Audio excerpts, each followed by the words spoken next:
এই ধরনের প্রোগ্রাম যেটা হলো সবার জন্য মঙ্গলজনক, যে ট্যাক্স দেবেন ব্যক্তি পর্যায়ে হোক, কোম্পানি পর্যায়ে হোক, ব্যবসা বাণিজ্য সহ।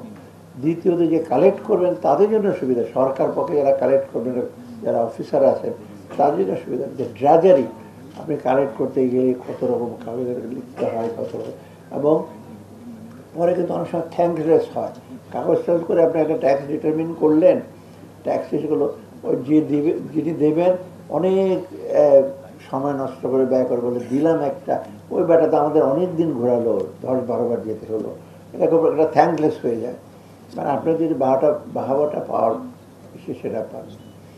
আরেকটা হলো মাঝখানে যারা আছে, যাদের কাছে ট্যাক্স লয়ার, ট্যাক্স লয়ার অনেকটা আপনি জানেন, লয়ার মানে কিন্তু যারা আমরা সুন্দর, যারা কোর্টে আমরা জজ সাহেবরা বা সিভিল কোর্টে বা ক্রিমিনাল কোর্টে লয়ার সাথে অফিসার্স অফ দ্য কোর্ট, অনেকে ভাবে কিন্তু লয়ার মানে আমি এই সে ক্লায়েন্টকে রিপ্রেজেন্ট করি। No, lawyers have to assist the court to a certain facts and figure.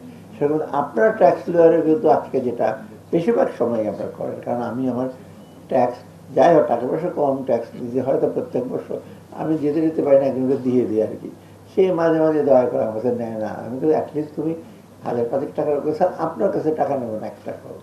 আমি বলি ঠিক আছে, মানে যা হোক আমাকে হয়তো আমার 5,000 টাকা ওয়ার্ড, কারণ এত কষ্ট করে দিতে হয়, কিন্তু সে একটু সাহায্য সহায়তা করলে, এবং যেটা আজকে যেটা বেশি রিটার্ন আপনারা দেবে, আপনার যদি খুব দ্রুত একটা জিনিস হলো আপনার দ্রুত যে যারা সার্ভিস হবে তাদেরটা আপনার ডিসপোজ অফ করবেন, বেশি দিন ঘুরে না আর কি।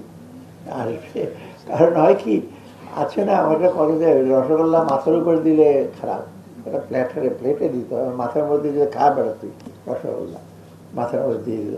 আপনারা যদি ক্লায়েন্টরে বলে বেটা আজকে আসো, কালকে আসো, পরশু আসো, এটা তো তারা একটু হয়রানি হবে, তাই না? হ্যাঁ, যথাসম্ভব যখন আসতে করবে, এই জিনিসটা আপনাদের অনুরোধ রইল, কারণ ভেরি ইম্পর্টেন্ট।